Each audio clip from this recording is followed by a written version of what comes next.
Ore 7:30, via Anzano, Cappella Maggiore. Il bus della linea 32 di MOM è in servizio da quasi un'ora, partito dal deposito di Vittorio Veneto. A bordo una ventina tra passeggeri e studenti. Nessuna anomalia fino a quando, improvvisamente, del fumo comincia a sprigionare dal vano motore.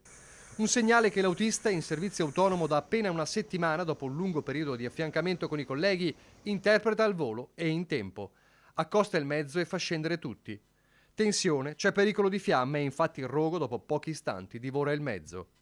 Sotto gli occhi atterriti dei passeggeri in salvo e dei passanti, l'intervento decisivo dei vigili del fuoco, giunti assieme ai carabinieri di Vittorio Veneto. Le fiamme vengono spente, il mezzo completamente distrutto messo in sicurezza. Le conseguenze materiali sono pesanti, danni al manto stradale e ai cavi dell'illuminazione pubblica, strada chiusa per oltre 3 ore con inevitabili ripercussioni sul traffico lungo via Anzano. Concluso l'intervento e passata la paura, resta da capire cosa sia accaduto.